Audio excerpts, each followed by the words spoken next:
টানা 15 বছর পর সাউথ কোরিয়া থেকে বাংলাদেশে ফিরল জংকুক।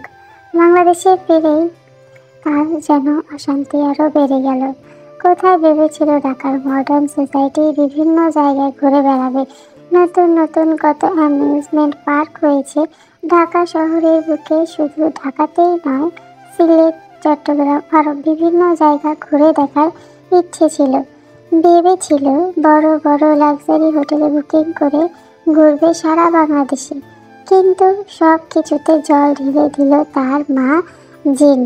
তার কথা হলো, এতগুলো বছর পর বিদেশ থেকে ফিরেছে, এখন কেন শহরের বুকে থেকে ঘুরে বেড়াতে হবে। তাই জিন ঠিক করেছে ছেলেকে এবার নানির বাড়িতে ঘুরিয়ে আনবেন। জংকুকের নানার বাড়ি আবার গ্রামে। সেখানে দালানের ঘর খুবই কম আছে, টিনের আর মাটির ঘরই বেশি। তবে জংকুকের মায়ের কাছে থেকে শুনেছে জংকুকের নানি লিসা জংকুকের জন্য একটা ঘর সুন্দর করে বানিয়েছে। সেই ঘরটা নিচে ফ্লোর হলেও উপরে আবার টিন। তবে রুমের ভেতরে সব কিছুই দামি জিনিসপত্রে সাজানো। জংকুক একটু শৌখিন প্রকৃতির। সে যে কোনো জিনিস পছন্দ না হলে দ্বিতীয়বার তার দিকে ফিরেও তাকায় না।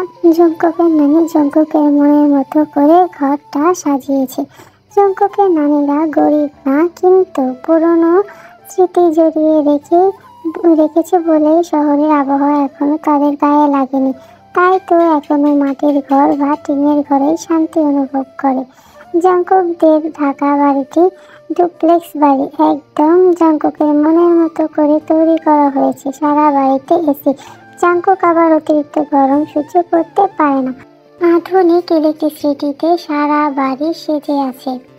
জংকুকের বয়স 10 বছর হতেই জংকুককে লেখাপড়ার জন্য কোরিয়া পাঠিয়ে দেওয়া হয়।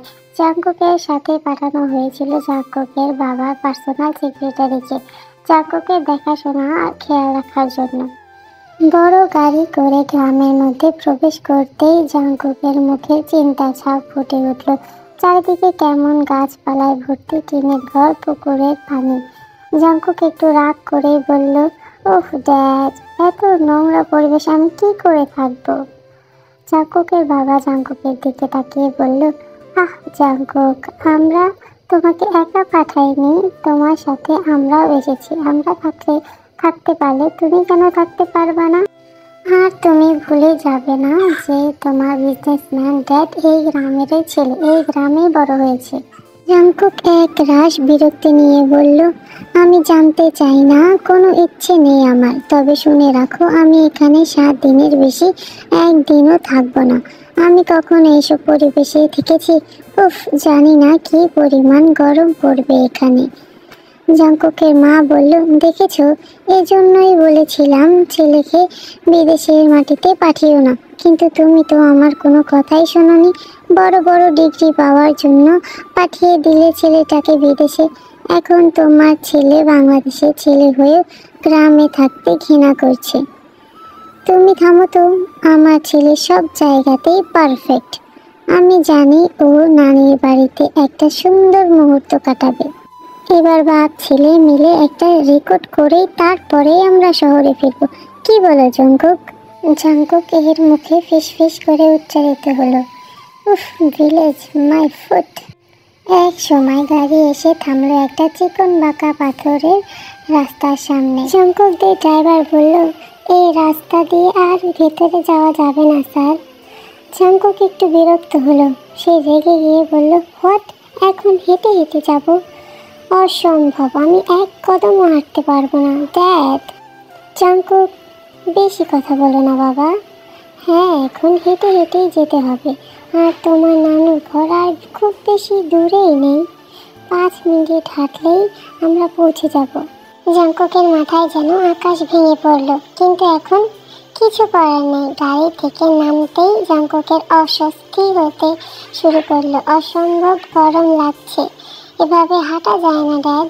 বিদেশে তো 6 প্যাক বানানোর জন্য মাইলের পর মাইল দৌড়িয়েছ, আর এখন সামান্য এইটুকু রাস্তায় হাঁটতে পারছো না। জংকুক বলল, এখানকার পরিবেশ, রাস্তাঘাট আর ওখানকার পরিবেশ এক নয় ড্যাড। এমন কাঁচা রাস্তা কখনো দেখেছি কিনা সন্দেহ আছে। আশ্চর্য, কোথা থেকে কোথায় তুলনা করছো তোমরা? জাঙ্কুকের কপাল বেয়ে ঘাম পড়ছে। জাঙ্কুকের কষ্ট ওর মা ভালোই বুঝতে পারছে। জাঙ্কুককে দেখতেই আশেপাশের বাড়ি থেকে কিশোরীরা উকি দেওয়া শুরু করেছে। সবার মনে একটাই প্রশ্ন, কে এই নায়কের মতো ছেলে? আগে তো কখনো গ্রামে এমন সাহেব আসতে দেখিনি। এমন স্মার্ট প্যান্ট পরা সাহেব তাদের গ্রামে এই প্রথম। নানির ঘরের সামনে আসতে বৃদ্ধ নানিকে দেখতে জাঙ্কুকের মুখে হাসি ফুটে উঠল। জাঙ্কুক এর নানি দৌড়ে এসে জাঙ্কুককে বুকে জড়িয়ে ধরল। জাঙ্কুকও দু হাত বাড়িয়ে দিল নানির দিকে। লিসা বিবি তো জাঙ্কুককে ধরে কান্না করতে করতে শেষ। কত বছর পর নাতিকে দেখছে, সেই ছোটবেলায় দেখেছিল। আজ তার নাতি কত বড় হয়েছে, অফিসার হয়ে গেছে। জাঙ্কুক প্রথম প্রথম স্বাভাবিক থাকলেও পরে চোখ মুখ কুঁচকে নিল। নানি একটু দূরে সরতেই জাঙ্কুক নানিকে একটু রাগী গলাতেই বলল, এসব কি খেয়ে সারা মুখ লাল করেছো? লিসা বলল, আমার নাতি কয় কি, পান চিনো না? নানি পান খায়, বুড়ি হয়েছি না। জাঙ্কুক বলল, বুড়ি হলে পান খেতে হয়? আমি অবাক হয়ে যাচ্ছি। তোমার এসব পানের গন্ধে আর একটু হলেই আমি দম আটকে মরে যেতাম। জাঙ্কুকের এমন কথায় বাবা মা দুজনেই থতমত খেয়ে গেল। ছেলেটা কি বলতে কি বলে ফেলেছে, কিন্তু লিসা বিবি কিছুতেই কিছু মনে করল না। নাতির মাথায় হাত বুলিয়ে বলল, ঠিক আছে, তুমি যতদিন থাকবা ততদিন আমি আর পান খাবো না, এই কথা দিলাম। যাও, এখন তোমার ঘরে যাও। আর হনো, আগে কল পার থাইকা হাত মুখ ধুইয়া আহো। আমি অনেক খাওন রাঁধছি তোমার লাইগা, সব খাইতে হইব। কল পার? কল পার আবার কি? ওয়াশরুম নেই? জাঙ্কুকের কথায় হঠাৎ একটি অপরিচিত গলা হই হই করে হেসে উঠল। জাঙ্কুক পেছনে ফিরতেই দেখল পাতলা গঠনের একটি মেয়ে, পরনে মিষ্টি রঙের সালোয়ার কামিজ, কোমর অবধি ভেজা চুল, ফর্সা গায়ের রং, একদম গায়ের বুকে একটি আস্ত গোলাপ। মেয়েটি এগিয়ে এসে জাঙ্কুকের বাবা মাকে সালাম দিল। জাঙ্কুকের বাবা মা মেয়েটিকে অনেক আগে থেকেই চেনে, তাই তারা মেয়েটির সাথে হেসে দিল। মেয়েটিকে দেখে বুকের কাছে নিয়ে বলল, কেমন আছিস মা? মেয়েটি বলল, ভালো আছি। জাঙ্কুক মেয়েটির দিকে তাকিয়ে বলল, কে তুমি? মেয়েটি বলল, আমি তে। জাঙ্কুক ভাইয়া, চিনতে পারছো না আমায়? জাঙ্কুক এবার চিনতে পারল মেয়েটিকে। মেয়েটি জাঙ্কুক এর আপন খালাতো বোন তে। মায়ের মুখে তের কথা অনেক শুনেছে, তবে কখনো দেখা হয়নি। জাঙ্কুকের মারা দুই বোন, জাঙ্কুক এর মা বড় আর তের মা ছোট। জাঙ্কুক মেয়েটির দিকে মুচকি হেসে বলল, ওহ সি, খালা আর খালু কোথায়? জাঙ্কুকের বলতে না বলতেই তার খালা আর খালু এসে হাজির। শুধু তারাই নয়, সারা গ্রামের মানুষ এসে ভিড় জমিয়েছে জাঙ্কুককে দেখার জন্য। সবার কাছেই জাঙ্কুককে নায়কের মতো লাগছে, আর জাঙ্কুক রাগে ফুঁসছে। সবার সাথে কথা বলার শেষে জাঙ্কুকের রুমে পাঠানো হলো। ঘরটা খারাপ না, তবে এসি নেই। জাঙ্কুকের সারা মুখ অলরেডি গরমে লাল হয়ে গেছে। এমন একটা সিলিং ফ্যানে কি হবে? জাঙ্কুক ওর নানুকে ডাকলো, নানু, ও নানু। কি হয়েছে নাতি? এসি নেই, আমার গরম লাগছে। ঠান্ডা হাওয়ার মেশিন আমগো ঘরে নাই গো দাদু ভাই, আমি তোমারে বড় স্ট্যান্ড ফ্যানের ব্যবস্থা কইরা দিতাছি। বলে লিসা বিবি একটা বড় স্ট্যান্ড ফ্যান নিয়ে আসতেই জাঙ্কুক এর একটু শান্তি পেল, কিন্তু এখন ওয়াশরুমে যাওয়া প্রয়োজন। জাঙ্কুক গায়ের শার্ট খুলে শুধু টাওয়াল পেঁচিয়ে বের হয়ে গেল ঘর থেকে। জাঙ্কুকের এমন অবস্থা দেখে তে মাটির পাকঘর থেকে হো হো করে হেসে উঠে আর বলল, ও আল্লাহ গো, আমি এটা কি দেখতাছি গো, হায় হায়, মোর পেট তো ব্যথা হয়ে গেল হাসতে হাসতে। জাঙ্কুক তো রেগে মেগে ফায়ার। এই মেয়ে, তুমি হাসছো কেন? ননসেন্স কোথাকার। নানু, ওয়াশরুম কোথায়? জাঙ্কুকের মা এগিয়ে এসে বলল, এখানে ওয়াশরুম নেই বাবা, গোসল করতে হলে পুকুর অথবা কলপাড়ে যেতে হবে। হোয়াট দ্য হেল, আমি পুকুরে গোসল করতে পারবো না।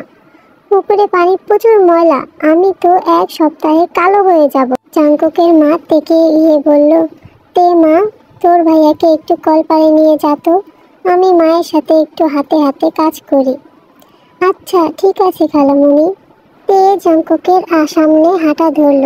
জাংকুক এর টাওয়াল পেঁচানো অবস্থা দেখে আশেপাশের বাড়ির কয়েকটা মেয়ে সিক্স প্যাক গুলোতে গিলে খাচ্ছে। সারা শরীর ধবধবে ফর্সা, ফিট বডি, সত্যিই জাংকুক অত্যন্ত সুন্দর, একদমই ইংরেজ নায়কের মতো। তে জাংকুককে বাড়ির সাইডে কলপারে নিয়ে যেতেই জাংকুকের মুখ ছোট হয়ে গেল। কলপারে একটা বালতি আর একটি মগ ছাড়া আর কিছুই নেই। জাংকুক এসব দেখে খুবই বিরক্ত হলো। বিরক্তি মাখা মুখে বলল, এখানে গোসল করব আমি? Are you serious? এমন খোলা পরিবেশ কেন? চারদিক থেকে সব দেখা যাচ্ছে। আমি তো ভেবেছিলাম কলপারও হয়তো কোনো রুম, এটা আবার কি? আমি সবার সামনে গোসল কি করে করব? জাংকুকের কথায় তে মুখ ভেঙচি কাটলো, কিন্তু জাংকুক সেটা দেখতে পেল না। আড়াল করে বলল, শরীর যতটুক বের করার তা তো করেই রেখেছ, এখন আবার লজ্জা কিসের? চুপচাপ গোসল করো, আমি কল চেপে দিচ্ছি, তুমি গোসল করো, কিছুই হবে না। অনেক কষ্টে গোসল শেষে জাংকুক তেকে নিয়ে ফিরল। জাংকুক এভাবে কখনো গোসল করেনি। অন্যদিকে তে ভিজে একাকার। তের এমন অবস্থা দেখে জাংকুকের মা বলল, কিরে মা, এত ভিজলি কেন? কেমনে আবার কি? তোমার ইংরেজ ছেলে কলপারে গোসল করতে পারে না, মাথায় পানি কি করে ঢালতে হয় সেটাও বোঝে না, এমন ভাবে পানি ছিটিয়েছে যে আমাকে সঙ্গে নিয়ে ভিজেছে। দেখো এখন আমার অবস্থা কি করে ফেলেছে, আমি তো ভিজে ভিজে একাকার হয়ে গেছি। ধ্যাত। জাংকুকের মা তের মাথায় হাত বুলিয়ে বলল, রাগ করিস না মা, ও একটু অন্য ধরনের, আস্তে আস্তে সব বুঝবে, তুই গিয়ে চেঞ্জ করে নে। রাতে জাংকুক বিছানায় শুয়ে আছে। এই বিছানায় শুতে কিছুতেই আরাম পাচ্ছে না। এমন জানি অশান্তি অশান্তি লাগছে, কেমন জানি একটু শক্ত। দুপুরবেলা নানি জোর করিয়েই অয়েলি ফুড খাইয়েছে। জাংকুকের অবস্থা নাজেহাল। তখন ওই তে আসলো জাংকুকের রুমে। জাংকুক বিছানা থেকে উঠে বসলো আর বলল, কি চাই? তে জাংকুকের দিকে একটি লুঙ্গি বাড়িয়ে দিল। জাংকুক অবাক হয়ে ভাঁজ খুলতেই বলল, কি করবো এটা দিয়ে? তোমার মা পাঠিয়েছে, এটা পরে নাও। হোয়াট? মাথা ঠিক আছে? আমি এখন স্কার্ট পরে ঘুরবো? Are you crazy? যাক বাবা, মানুষের ভালো করতে নেই, খালা পাঠিয়েছে এটা। এটা স্কার্ট না, এটা লুঙ্গি। তোমার অস্বস্তি লাগবে না, এটা পরে নাও, কিছুটা আরাম লাগবে। জাংকুক রেগে গিয়ে লুঙ্গিটা নিচে ছুঁড়ে মারলো আর তেকে ধমক দিয়ে বলল, এক্ষুনি ঘর থেকে বের হও, আমার সামনে কম আসবে। কি শুরু হয়েছে? কি এমন এলিয়েনদের রাজ্যে নিয়ে আসলে আমাকে? এখানে দিন যেন 1 বছর।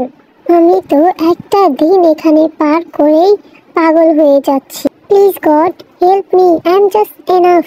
জাংকুকের এমন আচরণে তে কিছুটা খারাপ লাগলো। এমন কেউ করে? তে ঘর থেকে চুপচাপ বের হয়ে গেল।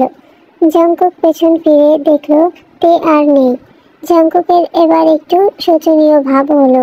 কার রাগ কার ওপর দিয়ে দেখালো। জাংকুক ঘর থেকে বের হয়ে দেখলো তেকে আর দেখা যাচ্ছে না। পরের দিন সকালে সকাল সকাল ঘুম ভাঙিয়ে জাংকুককে বসানো হয়েছে নাস্তা খাওয়ানোর জন্য, কিন্তু জাংকুক এর দু চোখ খুঁজে চলছে তেকে। জাংকুক তার নানুকে উদ্দেশ্য করে বলল, নানু, তেকে দেখতে পাচ্ছি না, তে কোথায়? তের মা পাশ থেকে জবাব দিল, ও বাড়িতে আছে বাবা, আসতে বলেছিলাম অনেকবার কিন্তু আসেনি। জাংকুক এবার একটু আমতা আমতা করে বলল, খালা, তোমাদের বাড়িতে যাব। তের মা তো খুশিতে আত্মহারা। সত্যি বলছিস বাবা? আমি তো ভেবেছিলাম আমি যদি তোকে যেতে বলি তুই আমাকে মানা করে দিবি, তাই তো তোকে বলি নাই। খাওয়া দাওয়া শেষ করে জাংকুককে নিয়ে গেল তেদের বাড়ি। জাংকুক ঘেমে একাকার। তেদের ঘর আবার দালানের। জাংকুককে নিয়ে তেদের ঘরে যাওয়া হলো, কিন্তু তেকে তো জাংকুক দেখতে পাচ্ছে না। জাংকুক তাই তার খালামণিকে জিজ্ঞাসা করলো, খালামণি, তে কোথায়? ওকে ডাক দাও তো। তেকে ডাক দেওয়ার সাথে সাথে তে মাথা নিচু করে জঙ্কুকের সামনে আসলো আর বলল, ডাকছিলে ভাইয়া? জঙ্কুক অধরার দিকে তাকিয়ে বলল, গ্রামে যেহেতু এসেই পড়েছি, এখন তো একটু ঘোরাফেরা করা লাগবে, কিন্তু আমি তো সব চিনি না, আমাকে নিয়ে একটু ঘুরিয়ে দেখাতে পারবে পুরো গ্রামটা? তের মুখ খুশিতে উজ্জ্বল হয়ে উঠল আর খুশিতে বলল, সত্যি? তাহলে এক্ষুনি চলো। তারপর তে জঙ্কুককে নিয়ে পুরো গ্রামে ঘুরিয়ে দেখালো। জঙ্কুক এবার বুঝতে পারলো গ্রামের একটা আলাদা সৌন্দর্য আছে, যেটা আগে জঙ্কুক বুঝতে পারে নাই। জঙ্কুকের এমন অনুভূতি হচ্ছিল যেটা সে এত বছর বিদেশে উপলব্ধি করতে পারেনি। কেটে গেল 3 দিন। সবাই অনেকটাই অবাকই হয়েছিল যে এই দেখে যে জঙ্কুক এত তাড়াতাড়ি নিজেকে গ্রামের পরিবেশের সাথে মানিয়ে নিতে পেরেছে। আজ সকাল থেকেই তের বাড়িতে কিছু একটা নিয়ে তোড়জোড় হচ্ছে। জঙ্কুকের মা হঠাৎ জঙ্কুককে বলল, জানিস বাবা, আজ তেকে ছেলেপক্ষরা দেখতে আসবে। হোয়াট? ওর বয়স কত? 19। তাহলে এত তাড়াতাড়ি বিয়ে কেন দিবে? এটা লেখাপড়া করার বয়স। গ্রামে এরকমই হয় বাবা, মেয়েদের বেশি দিন ঘরে রাখতে নেই। জঙ্কুক এবার বসা থেকে উঠে দাঁড়ালো। এমন ফালতু কথা আমার সামনে বলো না মা। মেয়েদের ঘরে রাখতে কি হয়? 2nd ইয়ার শেষ ও করতে পারেনি, এর মধ্যে বিয়েটা কি ছেলে খেলা? ছেলে বাড়ির লোকেদের টাকা পয়সা আছে, তুই এত রিয়েক্ট করছিস কেন? জঙ্কুক এবার চুপ হয়ে গেল। শুধু টাকা পয়সা আছে বলেই তেকে বিয়ে দিয়ে দেবে? টাকা তো সব না মা, আসল হচ্ছে মানুষটা কেমন, তেকে কি সুখী রাখতে পারবে কিনা, মনুষ্যত্ব আছে কি, কেমন মানুষ সে যে এত ছোট মেয়েকে বিয়ে করতে চায়। জঙ্কুক আর এক মুহূর্ত সেখানে থাকলো না। নানুর বাড়ি থেকে বেরিয়ে সোজা চলে গেল তেদের বাড়িতে। জঙ্কুকের খালা জঙ্কুককে দেখে একটু খুশি হলো। খুশিতে বলল, আয় বাবা আয়। জঙ্কুক বলল, তে কোথায় খালা? ও ঘরে আছে, এতক্ষণে রেডি হয়ে গেছে। জঙ্কুক তের রুমে আসলো। নীল রঙের শাড়ি পরে আছে তে, শাড়ির আঁচল দিয়ে মাথায় ঘোমটা দেয়া, চোখের নিচে টানা কাজল, বিনা মেকআপে দেখতে তে বেশ সুন্দর লাগছে। জঙ্কুক যেন এক ঘোরের মধ্যে চলে গেল। জঙ্কুককে দেখে তে দু চোখে অশ্রুকণা দিয়ে জঙ্কুকের দিকে তাকিয়ে আসে। তে উঠে দাঁড়ালো আর জঙ্কুকের দিকে এগিয়ে আসলো আর বলল, আমাকে বাঁচাও ভাইয়া, আমি আরো লেখাপড়া করতে চাই। মা বাবা বুঝতে চাইছে না, আমি এত তাড়াতাড়ি বিয়ে করতে পারবো না। জঙ্কুক তের মাথায় হাত বোলালো। খুব সুন্দর লাগছে তোমাকে। বিদেশে মডার্ন ড্রেসে হাজার হাজার মেয়ে দেখেছি, তবে বাঙালি পোশাকেও যে কোনো মেয়েকে এত সুন্দর লাগে তা আমি সত্যিই জানতাম না। তে অবাক হলো আর বলল, ভাইয়া আমি তোমাকে কিছু বলছি, তুমি এসব কি বলছো? আমাকে বাঁচাও, মা বাবাকে বোঝাও যে এটা আমার পড়ালেখা করার বয়স। তুমি বোঝালেই তারা বুঝতে পারবে। প্লিজ ভাইয়া, আমাকে এইটুকু সাহায্য করো প্লিজ ভাইয়া। জঙ্কুক তের দিকে মুগ্ধ হয়ে তাকিয়ে থেকে বলল, কোনো বিয়ে হবে না, নিশ্চিন্তে থাকো, এই তে শুধু আমার, তে শুধু আমার। বলে জঙ্কুক ঘর থেকে বেরিয়ে গেল। তে সেখানে পাথরের মতো শক্ত হয়ে দাঁড়িয়ে রইল। কি বললো জঙ্কুক? কিছুক্ষণ পর ছেলের বাড়ির লোকেরা আসলো। তাদের একটা ঘরে নিয়ে বসানো হলো। তেকে নিয়ে আসা হলো তাদের সামনে। তে কাঁদছে, মাথা নিচু করে রেখেছে। তখনই সবার সামনে এসে জঙ্কুক বলল, এই বিয়ে হবে না। তুমি বলার কে? জঙ্কুকের মা বলল, জঙ্কুক, হচ্ছেটা কি এখানে? চুপ করো মা, এই বিয়ে হবে না। খালারা যদি শুধু টাকা পয়সা দেখেই এমন অশিক্ষিত ছেলের হাতে তাদের মেয়েকে উঠিয়ে দিতে চায়, তাহলে আমি কেন তের দায়িত্ব নিতে পারবো না? কি নেই আমার? আমি এডুকেটেড বিজনেসম্যান। সাউথ কোরিয়ায় আমার কয়টা বাড়ি, দেশেও অনেকগুলা বাড়ি আছে, তাহলে আমি কেন তেকে বিয়ে করতে পারবো না? আর তাছাড়া আমি তেকে ভালোবাসি, ও আমার তে, আমি আর অন্য কারো ওকে হতে দিতে পারবো না। জঙ্কুকের কথা সারা বাড়ি স্তব্ধ হয়ে গেল। তে দুই গাল বেয়ে অশ্রু ঝরে পড়ল। জাংকুকের মনে মনে ভালোবেসে ফেলেছিল তে, কিন্তু জাংকুকের মুখে এমন কিছু শুনবে তা আশাও করেনি তে। জাংকুক আবার বলল, বড়দের মাঝে এসে বিশৃঙ্খলা করার জন্য I am sorry, but I love her. খালা, দেবে না তোমার মেয়েকে আমার হাতে তুলে? বাড়িতে ঝামেলা দেখে ছেলে বাড়ির লোকেরাও সবাই বের হয়ে চলে গেল। জাংকুকের মা এসে জাংকুকের সামনে এসে দাঁড়ালো। তুই সত্যি থেকে ভালোবাসিস নাকি বিয়ে ভাঙার জন্য এমনটা করলি? ভালোবাসি থেকে, আমি ভালোবাসি, খুব বেশি ভালোবাসি মা। কয়েকদিনে কেউ কাউকে ভালোবাসে কিনা জানি না, তবে আমি থেকে ভালোবাসি, ভালোবেসে ফেলেছি। আর আমি ওকেই চাই, ওকে ছাড়া আমার চলবে না। প্লিজ মা। আমি কখনো ভাবতেও পারি না খালা খালু, তোমরা তোমাদের ছোট্ট মেয়েটিকে এমন একটা বয়স্ক লোকের হাতে তুলে দিতে পারো। একবারও মেয়েটার উজ্জ্বল ভবিষ্যতের দিকে বিবেচনা করলে না? এটাই বুঝি গ্রামের নিয়ম? ঘৃণা হচ্ছে আমার। তবে আজ যেহেতু আমি বিয়ে ভেঙেই দিয়েছি, তাই আগামী 1 সপ্তাহের মধ্যে আমি বিয়ে করব। আমার সাথে করে নিয়ে যাব এবং তে আমি লেখাপড়া শেষ করানো না অবধি এই গ্রামে আর আসবো না। জাংকুকের কথা তের বাবা মা চোখে ছলছল করে উঠল। তের হাত ধরে জাংকুকের হাতে উঠিয়ে দিল। জাংকুক তের হাতটা শক্ত করে ধরে দেখলো তে এখনো কাঁদছে। জাংকুক সবার সামনে তেকে জড়িয়ে ধরল। জাংকুকের জন্য এটা স্বাভাবিক ব্যাপার, বিদেশে এসব কিছুই না। জাংকুক আর তে সেখানে দেখেই সবাই অন্য রুমে চলে গেল। তের জন্য তো এটা খুবই লজ্জাকর বিষয়, কারণ পরিবারের সবাই যেহেতু এখানে উপস্থিত ছিল আর সেখানে জাংকুক তাকে জড়িয়ে ধরেছে। কিছুটা তো লজ্জাতে পেয়েছে, কিন্তু ভালোবাসার মানুষের প্রথম স্পর্শ পেয়ে তে জাংকুকের বুকে মুখ গুজে কান্না করছে। জাংকুক মাথাটা তুলে তের কপালে আলতো করে ভালোবাসার প্রথম স্পর্শ এঁকে দিল। তো আমার জান পাখিরা, তোমাদের সুন্দর হাত দিয়ে একটা লাইক আর একটা কমেন্ট করো তো। গল্পটা কেমন লাগলো অবশ্যই বলবা। তো চলো গল্প কন্টিনিউ করি। মাঝখানে কেটে গেল অনেকগুলো দিন। আজ ধুমধাম করে বিয়ে হচ্ছে জাংকুক আর তের। বিয়ে শেষ করে জাংকুকরা তেকে নিয়ে তার শহরের বাড়িতে চলে এসেছে। বাসর ঘরে বসে আছে তে, বউয়ের সাজে তেকে রানীর মতো লাগছে। কোনো কিছু ত্রুটি রাখেনি জাংকুক। কিছুক্ষণ পরে জাংকুক রুমে আসলো। তে একটু কেঁপে উঠল। জাংকুক এসে তের পাশে বসে তের হাত ধরে খাট থেকে নামিয়ে বারান্দায় নিয়ে আসলো। রাতের আকাশে তারা চিকমিক করছে। জাংকুক পাঞ্জাবি পরা, বেশ হ্যান্ডসাম লাগছে জাংকুককে। জাংকুক তের পেছন থেকে জড়িয়ে ধরল। তে একটু কেঁপে উঠল।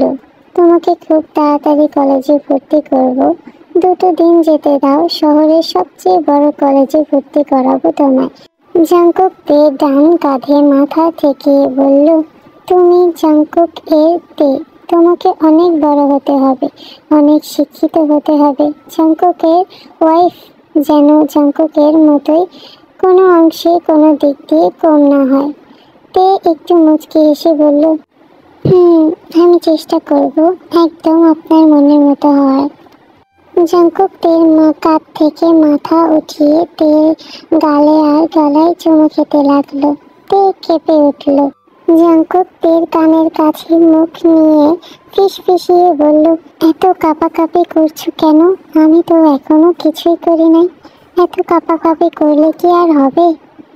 তে লজ্জা পেয়ে জাংকুক এর দিকে ঘুরল। জাংকুককে আচমকাই শক্ত করে জড়িয়ে ধরল।